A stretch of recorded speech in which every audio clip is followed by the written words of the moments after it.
خواتین کی علمی، فکری اور روحانی تحریریں اب صرف پڑھی نہیں سنی بھی جا سکتی ہے صالحات امریکہ کی آڈیو سٹوریز میں۔ موضوع خواتین اسلام، تحریر نعیم احمد بلوچ، مجاہدہ اسلام حضرت صفیہ رضی اللہ تعالیٰ عنہا بنت عبد المطلب، نبی مکرم حضرت محمد صلی اللہ علیہ وآلہ وسلم کی سگی پھوپھی، عشرہ مبشرہ میں شامل صحابی زبیر بن عوام رضی اللہ تعالیٰ عنہ کی والدہ محترمہ کی زندگی کا وہ واقعہ جس نے تاریخ کا رخ بدل دیا۔ نعیم احمد بلوچ کی سیرت کی غیر مطبوعہ کتاب ابو قاسم محمد احمد سے ماخوذ۔ مدینہ کی عمومی فضا میں سکون اور اعتماد بسا کرتا تھا۔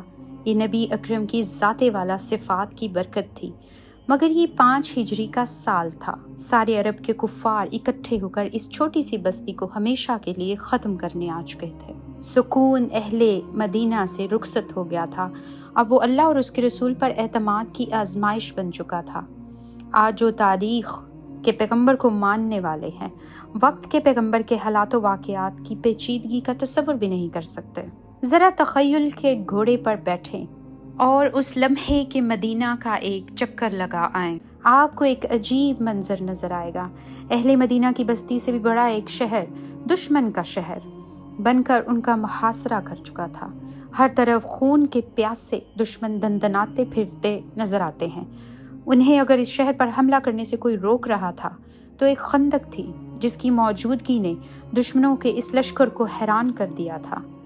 5.5 کلومیٹر لمبی، 8 سے 9 میٹر چوڑی اور 4 سے 5 میٹر گہری۔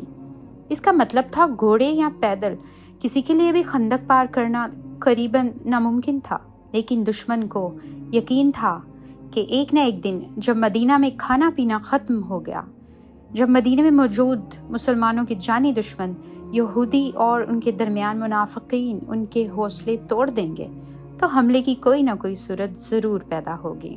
قرآن مجید نے مسلمانوں کی کیفیت کی ان الفاظ میں تصویر اتاری ہے۔ یاد کرو جب وہ تمہارے اوپر کی طرف سے بھی اور تمہارے نیچے کی طرف سے بھی تم پر چڑھ آئے تھے، جب خوف کے مارے آنکھیں بہک گئی تھیں اور کلیجے منہ کو آ گئے تھے اور اللہ کے بارے میں تم لوگ طرح طرح کے گمان کرنے لگے تھے۔ اس وقت ایمان والے امتحان میں ڈالے گئے اور بری طرح ہلا دیے گئے۔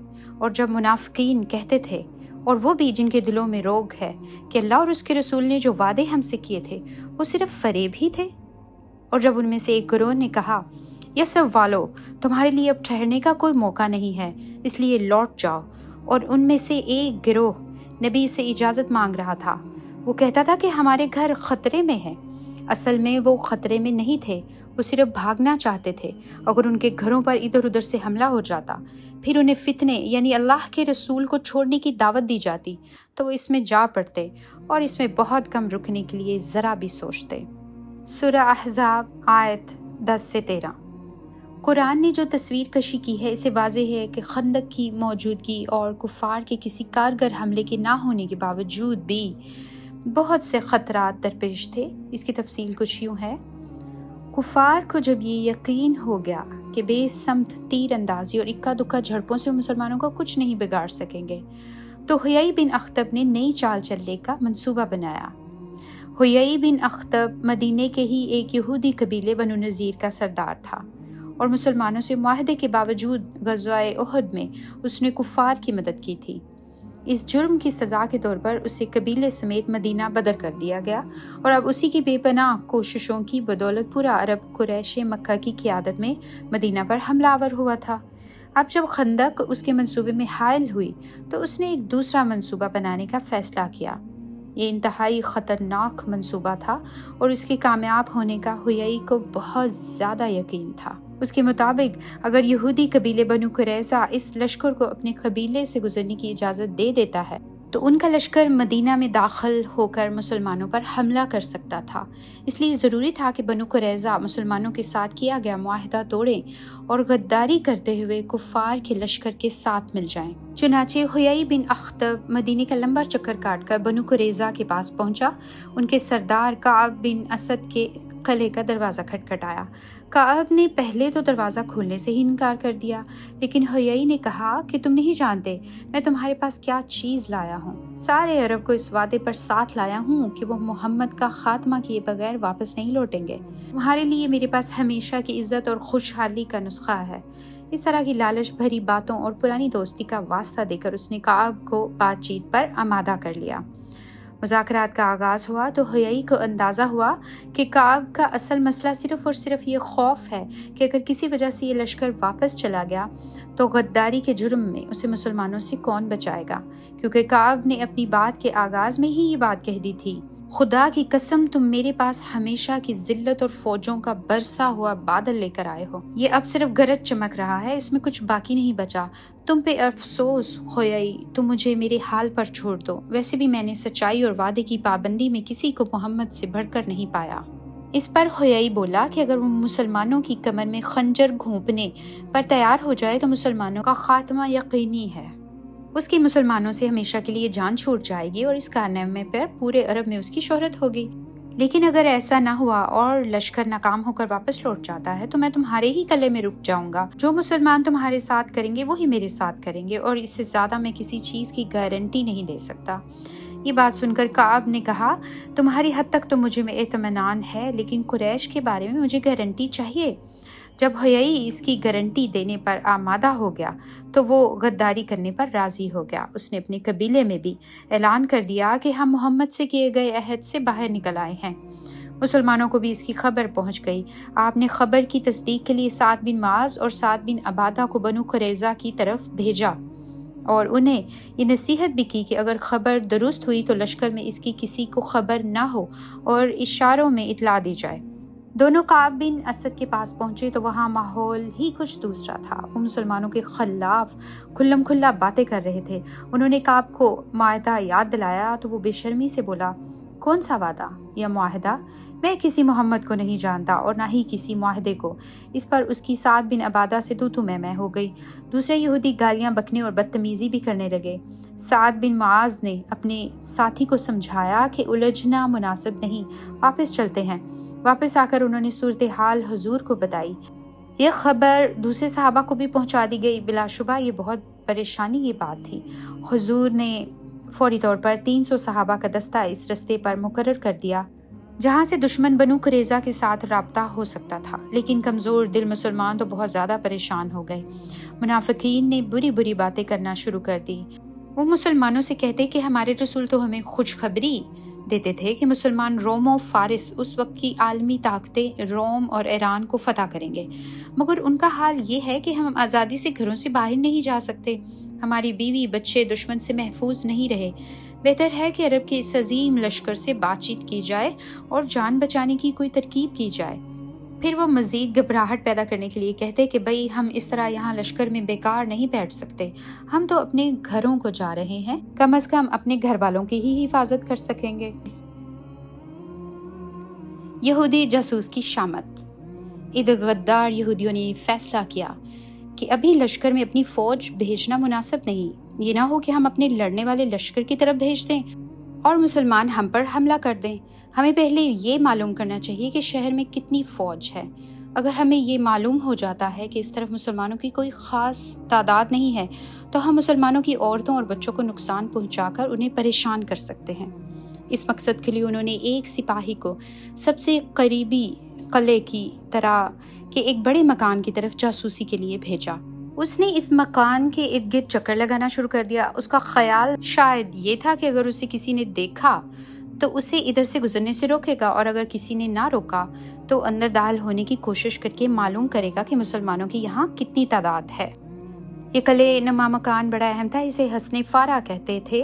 حصن عربی میں قلعے کو کہتے ہیں۔ اس میں بہت سارے بچے اور عورتیں موجود تھیں۔ ان کی نگرانی کے لیے صرف ایک مرد موجود تھا، یہ تھے حسان بن ثابت۔ وہ شاعر تھے اور لڑائی وغیرہ کرنا بالکل نہیں جانتے تھے۔ یہاں پر حضور کی پھپھی سیدہ صفیہ بھی موجود تھی۔ وہ بہت ذہین اور بہادر خاتون تھی۔ اصل میں وہی اس گھر کی نگران تھی۔ انہیں بھی بنو قریظہ کے ارادوں کی خبر پہنچا دی گئی تھی، اس لیے وہ دشمن سے بہت محتاط تھی، ارد گرد کی خبر رکھتی تھی۔ وہ قلعے کی چھت سے معمول کے گشت پر تھیں۔ اتفاق سے سب سے پہلے انہوں نے ہی اس مشکوک شخص کو مکان کے ارد گرد منڈلاتے ہوئے دیکھا۔ وہ فوراً چھت سے نیچے اتری۔ ان کے قدموں میں وہی عزم تھا جو ان کے بھائی شیر خدا حضرت حمزہ رضی اللہ تعالیٰ عنہ عبد المطلب کے قدموں میں جھلکتا تھا۔ اور حسان بن ثابت کے پاس پہنچی اور کہا کہ ہو نہ ہو یہ ضرور ہماری جاسوسی کے لیے آیا ہے۔ اگر اسے ہماری اس کمزوری کا علم ہو گیا کہ یہاں حفاظت کے لیے مناسب بندوبست نہیں ہے تو بہت خطرناک ہوگا۔ ہم جانتے ہیں کہ اللہ کے رسول اور ان کے صحابہ اس وقت دشمنوں سے اس طرح الجھے ہوئے ہیں کہ اس موقع پر ہماری مدد کو نہیں پہنچ سکیں گے، اسی لیے جائیے اسے ختم کر دیجیے، اس سے بنو قریظہ کو ہماری طرف سے ایک مضبوط پیغام جائے۔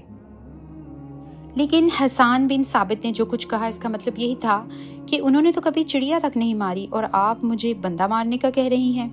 سیدہ صفیہ یہ جانتی تھی کہ وہ درست کہہ رہے ہیں۔ انہوں نے ضرور یہ سوچا ہوگا کہ اگر وہ چلے بھی گئے تو الٹا جان ہی سے جائیں گے، اس لیے انہوں نے خود ہی یہ مار کا انجام دینے کا فیصلہ کیا۔ انتظار کرنے لگی کہ یہ مردود کب دروازے سے آگے جائے اور وہ چپکے سے آئے۔ تلوار تو ان کے پاس تھی نہیں۔ انہوں نے ایک مضبوط ڈنڈا یا نیزہ اٹھایا۔ وہ دروازے کی درز سے دیکھتی رہی۔ جیسے ہی وہ مکان سے کچھ فاصلے پر گیا وہ دبے قدموں اس کے پیچھے ہو لی۔ انہیں اس پر بے خبری ہی میں وار کرنا تھا، کیونکہ یہودی تلوار اور ڈھال سے پوری طرح لیس تھا، اس لیے وہ للکار کر حملہ کرنے کا خطرہ مول نہیں لے سکتی تھی۔ وہ کامیابی سے اس کے قریب پہنچی اور ایک بھرپور وار اس کے سر پہ کیا۔ وار نشانے پر تھا، جاسوس گر پڑا اور سیدہ صفیہ نے اس پر کئی وار کیے۔ جب تک وہ ٹھنڈا نہ ہو گیا انہوں نے اسے نہیں چھوڑا۔ اس کے مرنے کا اطمینان کرنے کے بعد وہ جلدی سے واپس لوٹی۔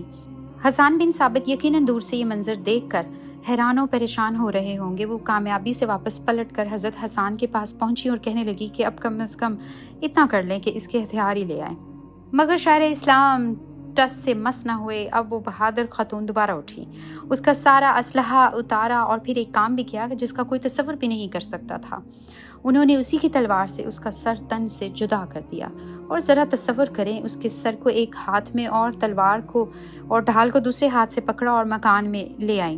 یہ سر کاٹنے کا خیال انہیں ایک خاص مقصد پورا کرنے کے لیے آیا۔ اب وہ دوسری عورتوں کی مدد سے خود ہی مکان کی چھت پر چڑھی اور کٹے سر کو قلعہ کی دوسری جانب جہاں بنو قریظہ کے مکان تھے اچھال دیا۔ یہی ان کا مقصد تھا کہ دشمن تک یہ پیغام اچھی طرح پہنچ جائے کہ اس مکان میں اتنے لوگ ضرور موجود ہیں جنہوں نے تمہارے جاسوس کا سر قلم کر کے اسے تحفے میں بھیجا ہے۔ سیدہ صفیہ کی بہادری بہت کامیاب رہی۔ بنو قریظہ نے اس کا وہی مطلب لیا جس کے لیے انہوں نے یہ کارنامہ انجام دیا تھا۔ وہ یہی سمجھے اس جگہ مسلمانوں کی ایک اچھی تعداد موجود ہے، اس لیے انہیں ادھر حملہ نہیں کرنا۔ بلا شبہ سیدہ صفیہ کا یہ کارنامہ اس جنگ کا ایک اہم موڑ تھا، ورنہ خدا نہ خواستہ اگر یہودی اس جگہ حملہ کر دیتے تو بہت زیادہ نقصان ہوتا اور مسلمان بھی دشمن کے بہت زیادہ دباؤ میں آ جاتے۔ اس واقعے کی اطلاع حضور پاک صلی اللہ علیہ وآلہ وسلم تک پہنچا دی گئی۔ انہوں نے اس کے بعد یہاں پر حفاظت کی غرض سے کچھ صحابہ کو بھیج دیا۔ ادھر چند دنوں کے اندر اندر حالات نے ایسا رخ اختیار کیا کہ مشرکین اور بنو نذیر کے درمیان بد اعتمادی پیدا ہو گئی اور ان کے درمیان معاہدہ ٹوٹ گیا۔ اس دوران اللہ کی مدد آئی اور ایک رات زبردست طوفان سے کفار کا لشکر تتر بتر ہو گیا۔ صبح اٹھ کر صحابہ نے دیکھا تو میدان بالکل صاف تھا، ہزاروں کے لشکر کا دور دور تک نام و نشان نہ تھا۔ حضور نے صحابہ کو مبارکباد دی، فرمایا کہ اب کفار کبھی بھی دوبارہ ہم پر حملہ آور نہ ہو سکیں گے، اور ایسا ہی ہوا۔ اس کے محض 3 برس بعد مکہ فتح ہو گیا۔ سیدہ صفیہ کی وفات۔ حضرت صفیہ رضی اللہ تعالیٰ عنہا کی جرأت مندی تاریخ اسلام کا روشن باب ہے۔